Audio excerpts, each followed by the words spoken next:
तो चलिए दो के दम की शुरुआत करते हैं। और इधर मध्य प्रदेश में 4 चरणों में लोकसभा के चुनाव, जिनमें से 2 चरणों में चुनाव हो चुके हैं और अब बारी है तीसरे चरण के मतदान की। 7 मई को तीसरे चरण का मतदान होगा। तो इस दिन प्रदेश की 9 लोकसभा सीट पर वोटिंग होगी।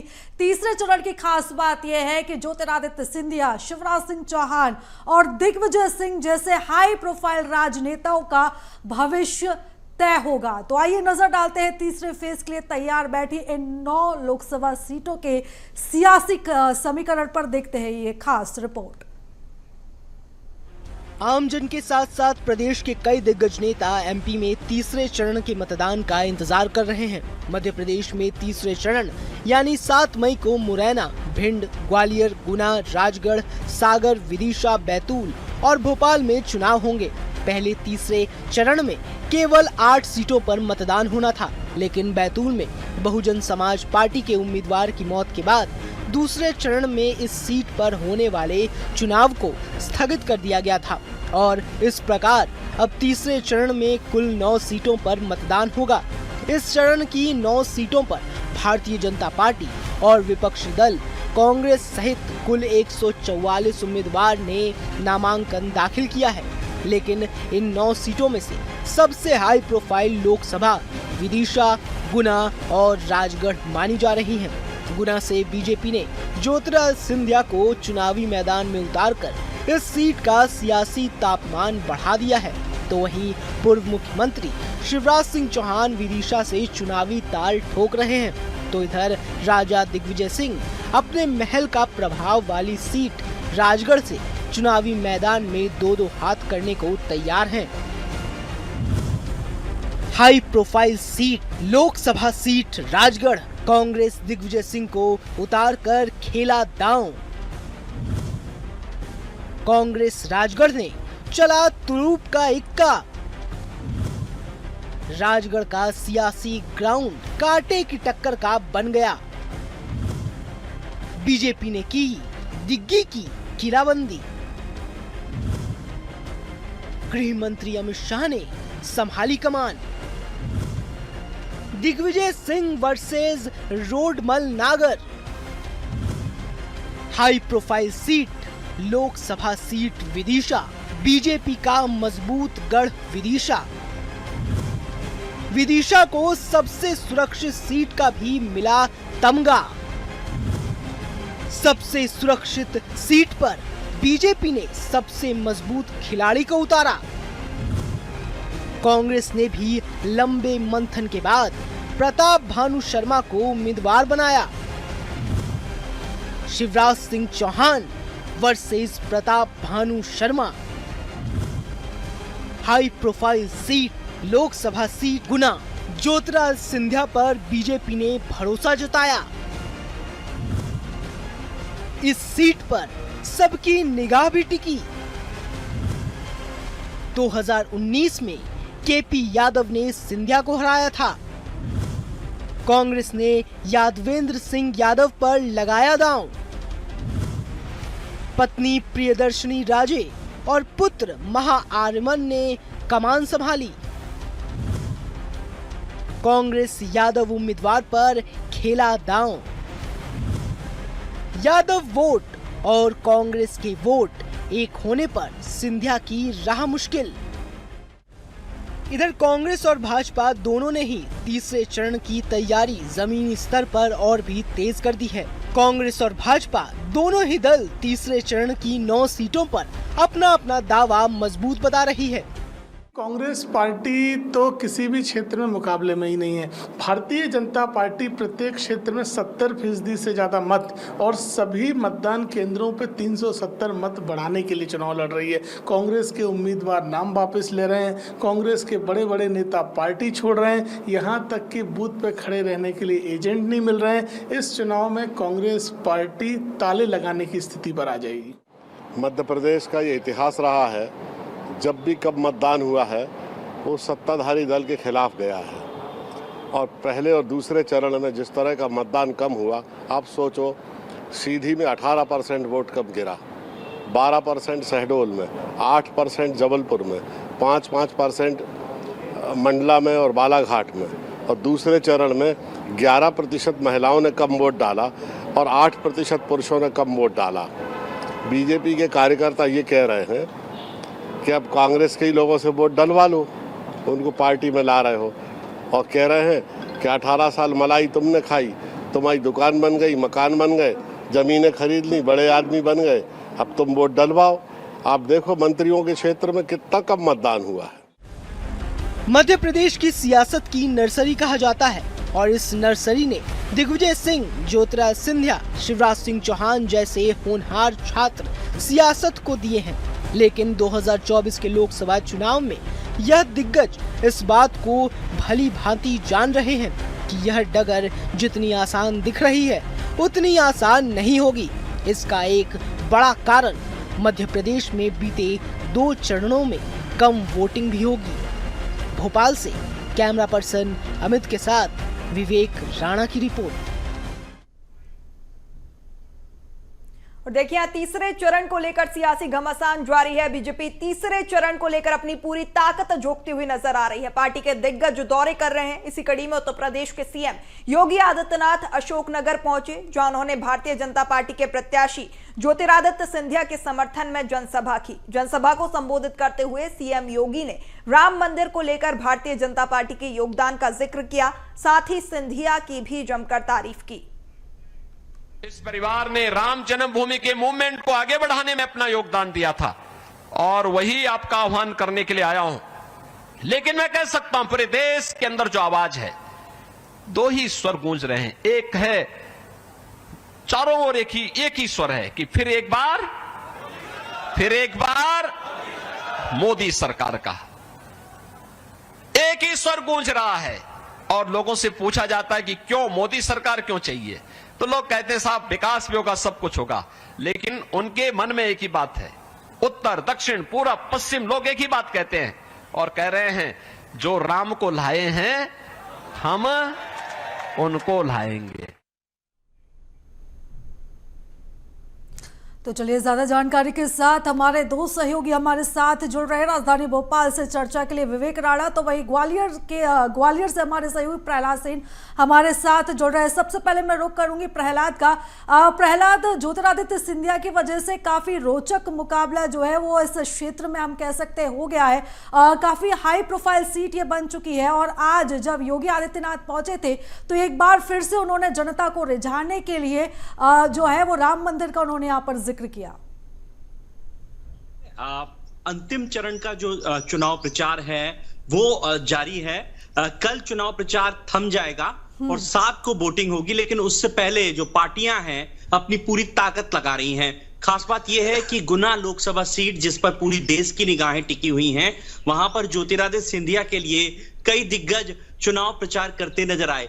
सबसे बड़ी बात तो उत्तर प्रदेश के सीएम योगी आदित्यनाथ ने आज चुनाव प्रचार किया, जनसभा को संबोधित किया।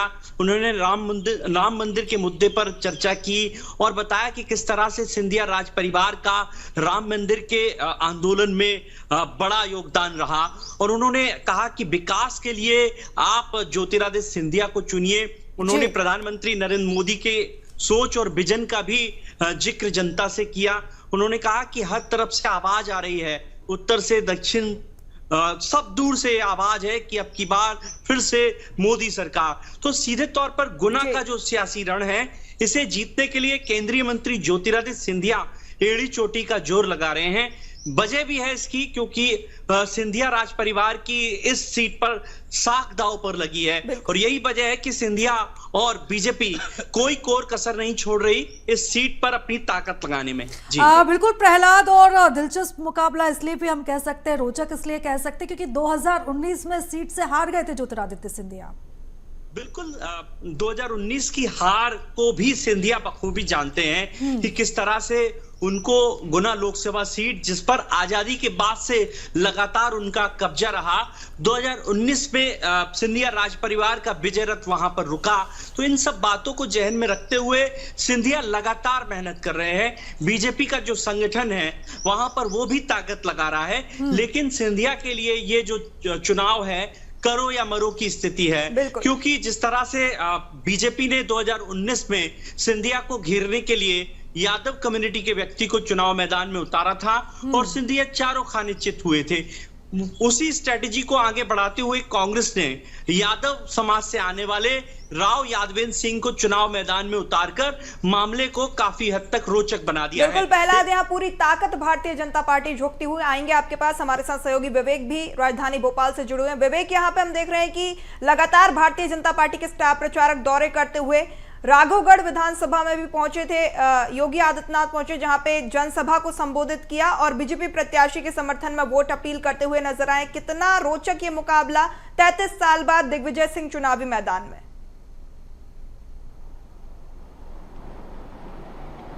बिल्कुल, यदि तीसरे चरण के मतदान की यदि बात करें तो मतदान के पहले कहीं ना कहीं स्टार प्रचारक जो है तीसरे चरण पर कांग्रेस हो या बीजेपी हो लगातार देखने को मिल रहा है। क्योंकि राजगढ़ की बात करें, विदिशा की बात करें और गुना की बात करें तो 3 ऐसी लोकसभा सीट है जिस पर पूरे देश की जो निगाह है जो कहीं ना कहीं लगी हुई है। क्योंकि राजगढ़ की यदि बात करें तो राजगढ़ से कांग्रेस ने दिग्विजय सिंह को प्रत्याशी बनाया है और दिग्विजय सिंह जिन्होंने पहले ही इस लोकसभा सीट से चुनाव लड़ने के लिए मना कर दिया था, मगर जब हाईकमान ने बोला उसके बाद दिग्विजय सिंह राजगढ़ से एक बार फिर चुनावी मैदान पर उतर गए हैं। और कहीं ना कहीं राजगढ़ लोकसभा सीट के प्रचार के लिए लगातार कांग्रेस के तमाम जो बड़े दिग्गज नेता है वह दिग्विजय सिंह के लिए प्रचार करते हुए दिखाई दे रहा है। वहीं बात की जाए बीजेपी प्रत्याशी के लिए, लगातार बीजेपी पूरा जो दमखम है वह दिखाई दे रहा है। लगातार विष्णुदत्त शर्मा बीजेपी के प्रदेश अध्यक्ष भी लगातार वहां प्रचार करते दिखाई दे रहे हैं। मुख्यमंत्री डॉक्टर मोहन यादव भी पहुंच रहे हैं। साथ ही जो बड़े जो नेता हैं वह लगातार राजगढ़ में जा रहे हैं, जनसभा कर रहे हैं। साथ ही बात की जाए विदिशा लोकसभा सीट की तो कहीं ना कहीं विदिशा लोकसभा सीट हमेशा से ही बीजेपी का गढ़ रही है और इस लोकसभा सीट पर पूर्व मुख्यमंत्री शिवराज सिंह चौहान प्रत्याशी है। मगर इस लोकसभा सीट की बात करें तो इस लोकसभा सीट में भी बड़े जो स्टार प्रचारक है जो शिवराज सिंह चौहान के लिए लगातार प्रचार करते हुए दिखाई दे रहे हैं। अब देखने वाली बात होगी कि तीसरे चरण के मतदान के बाद जब चुनावी परिणाम आएंगे उसके बाद तस्वीर साफ होगी। मगर तीसरे चरण की यदि बात करें तो कहीं ना कहीं 3 जो लोकसभा सीट है विदिशा, गुना और राजगढ़, ये पूरी देश की निगाह इन 3 लोकसभा सीट पर। बिल्कुल विवेक, रोचक मुकाबला कहीं ना कहीं, तीनों ही हाई प्रोफाइल सीट। और जिस तरीके से हमने देखा भारतीय जनता पार्टी लगातार 29 की 29 सीटों को जीतने का दावा करती आ रही है, 29 सीटों पर कमल खिलाने का दावा कर रही है। लेकिन पहले भी देखा प्रथम चरण में मंडला में मतदान थे, कहीं ना कहीं हाई प्रोफाइल सीट थी और कहीं ना कहीं कांग्रेस भी मजबूत स्थिति में नजर आई थी। ऐसे ही हम कह सकते हैं कि जिस तरीके से राजगढ़ है कहीं ना कहीं कांग्रेस का पलड़ा यहाँ पे थोड़ा टक्कर देने वाला भारतीय जनता पार्टी से। बिल्कुल, राजगढ़ की यदि बात करें तो दिग्विजय सिंह ने तमाम जो रणनीति है वह अपनाते हुए दिखाई दे रहा है, जिसके चलते जो बीजेपी की जो मुश्किल है वो बढ़ती हुई दिखाई दे रही। क्योंकि राजगढ़ की बात की जाए तो कहीं ना कहीं जो कांटे की जो टक्कर है वह देखने को मिल रही है। हालांकि बीजेपी कोई कोर कसर नहीं छोड़ रही, लगातार जो स्टार प्रचारक हैं बीजेपी के वह लगातार प्रचार करते दिखाई दे रहे हैं। मुख्यमंत्री डॉक्टर मोहन यादव और बीजेपी के प्रदेश अध्यक्ष भी लगातार राजगढ़ के दौरे पर। बिल्कुल विवेक, बीजेपी लगातार आक्रामक तरीके से प्रचार कर रही है, लेकिन राजगढ़ सीट को लेकर भी हम चर्चा करते हैं। प्रहलाद, मैं आपके पास लौटूंगी और सीट को लेकर जिक्र करना चाहूंगी। जिस तरीके से हमने देखा बीजेपी एक विशेष रणनीति के तहत आक्रामक तरीके से प्रचार कर रही है, खास तौर पर तीसरे चरण और चौथे चरण के लिए काफी धुआंधार प्रचार बीजेपी का जारी है। दूसरी तरफ अगर हम दिग्विजय सिंह की बात करें तो वहां पर वो अकेले नजर आ रहे हैं। हालांकि गढ़ उन्हीं का है, राजगढ़ उन्हीं का गढ़ माना जाता है। लगातार जब वो जनसंपर्क कर रहे हैं, जनता के बीच पहुंच रहे हैं, तो एक अलग अंदाज हमें दिग्विजय सिंह का देखने को मिल रहा है। काफी भावुक अपील वो वहां पर जनता से कर रहे हैं। बिल्कुल सीधे तौर पर दिग्विजय सिंह, जो राजा दिग्विजय सिंह के नाम से जाने जाते हैं, उनकी भी ये अग्नि परीक्षा है। क्योंकि अभी वे राज्यसभा के सदस्य हैं, पिछला इलेक्शन उन्होंने भी हारा है। तो ये सीधी अग्नि परीक्षा जो राजगढ़ में है और गुना में है, राजा और महाराजा की है। दोनों की दोनों मैन डोर से एंट्री के लिए आतुर नजर आ रहे हैं और कोई कोर कसर यहां पर जनता के बीच वो छोड़ नहीं रहे हैं। दिग्विजय सिंह जिस स्टाइल में सियासत करते हैं वो एक एक व्यक्ति से पर्सनली इंटरेक्ट होते हैं। जो कार्यकर्ता हैं उनका जो नाम है वो उनकी जुबान पर होता है। तो दिग्विजय सिंह के लिए भी ये बड़ी अग्नि परीक्षा है और इसमें दिग्विजय सिंह को खुद को साबित करना है कि वो किस कद के नेता है, क्योंकि मध्य प्रदेश की सियासत हो या देश की सियासत हो, दिग्विजय सिंह इस तरह के नेता हैं जो हर मुद्दे पर मुखर होकर बीजेपी के खिलाफ बोलते हैं। और इसीलिए बीजेपी की जो रणनीति है दिग्विजय सिंह को चारों खाने घेर कर चित करने की है। गृह मंत्री अमित शाह ने जिस कदर वहां पर लोगों को संबोधित करते हुए बार बार मंच से दिग्विजय सिंह का नाम लेकर उन्हें टारगेट किया, तो इससे स्पष्ट है कि बीजेपी के लिए जो प्रदेश संगठन है उसके लिए क्लियर कट मैसेज है कि दिग्विजय सिंह को उनकी गढ़ जो राजगढ़ है वहां पर किसी भी कीमत पर पराजित करके ही दम लेना है। तो लेकिन दिग्विजय सिंह इतनी आसानी से हार मानने वाले नेता नहीं है, इसलिए वो अकेले ही हर मोर्चे पर लड़ रहे हैं। हर बिल्कुल। और प्रहलाद, अगर दिग्विजय सिंह की बात करें तो राजनीति के मंझे हुए खिलाड़ी हैं। हालांकि अब देखना होगा कि जब इलेक्शन होते हैं, रिजल्ट आते हैं, तो किसके पक्ष में जो है वो नतीजा पहुंचता है। विवेक, यहाँ पे हम देख रहे हैं तीसरे चरण के मतदान नजदीक और दोनों ही मुख्य राजनीतिक दल पूरी ताकत झोंकते हुए नजर आ रहे हैं। लेकिन जिस तरीके से भारतीय जनता पार्टी आक्रामक रणनीति के साथ आगे बढ़ रही है, छोटी से लेकर बड़ी सीट तक, कमजोर से लेकर मजबूत सीट तक स्टार प्रचारकों के दौरे देखने को मिल रहे हैं। चाहे बात प्रधानमंत्री नरेंद्र मोदी की करें, गृह मंत्री अमित शाह की करें, जेपी नड्डा की करें, सभी स्टार प्रचारक चुनावी मैदान में। लेकिन अगर वहीं बात कांग्रेस की करें तो कहां कांग्रेस में जो है कहीं ना कहीं कमी देखने को मिल रही है। जिस तरीके से कहीं आदिवासी बाहुल इलाकों में ही सक्रिय कांग्रेस नजर आ रही है, या फिर जिन सीटों पे विधानसभा चुनाव में अनुकूल परिणाम कांग्रेस को मिले हैं वहां मुख्य फोकस यहां पे कांग्रेस का।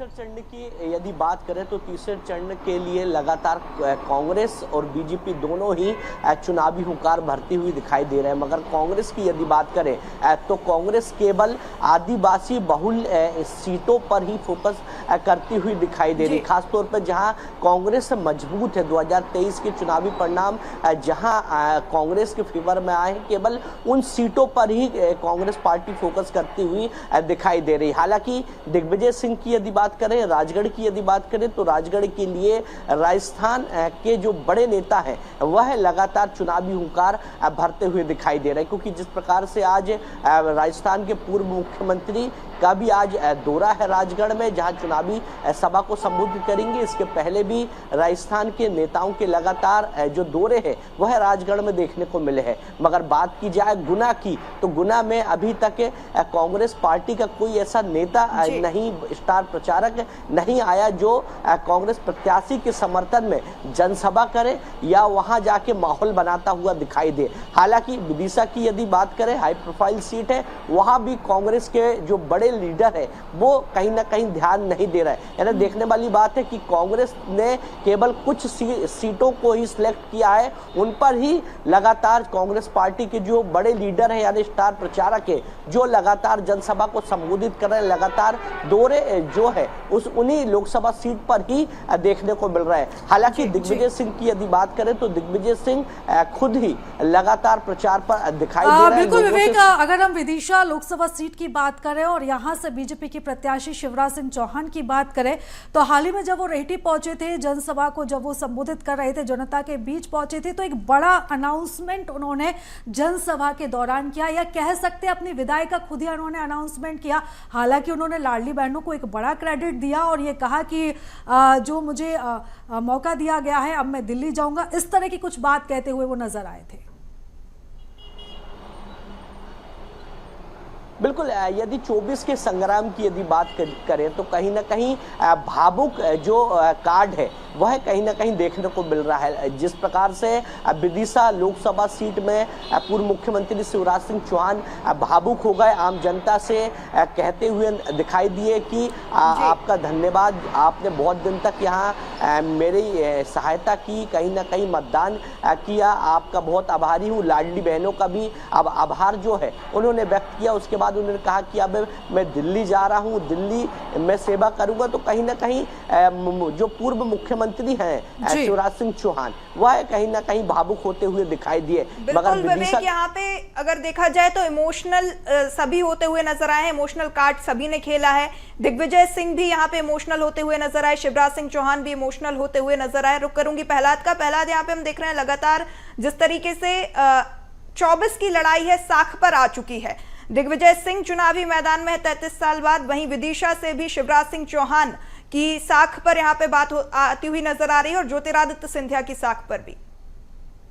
बिल्कुल सही कहा आपने, ये तीनों की तीनों दिग्गज हैं और देश और प्रदेश की सियासत में इनका बड़ा नाम है। तो ऐसे में हर पैंतरों पर बात चल रही है, हर तरह से जनता से इंटरेक्ट होने की कोशिश की जा रही है, हर जगह इमोशनल कार्ड खेले जा रहे हैं। दिग्विजय सिंह की ही बात कर ले तो वे राजगढ़ में ये कह चुके हैं कि उनका ये आखिरी चुनाव है, उनका साथ दीजिए। इसी तरह अगर बात करें तो शिवराज सिंह चौहान जो प्रदेश के पूर्व मुख्यमंत्री हैं, जिनका जनता से सीधा सरोकार है, वो भी ये कह चुके हैं कि अब उन्हें दिल्ली जाना है। तो इस तरह से तीनों की तीनों जो नेता हैं अपनी अपनी स्टाइल में, अपनी अपनी अदा में चुनाव लड़ रहे हैं और कोशिश कर रहे हैं कि वो एक बड़े मार्जिन से जीतें। जीत जो हो वो रिकॉर्ड कायम करे ताकि प्रदेश और देश की सियासत में और मजबूती के साथ जम सके।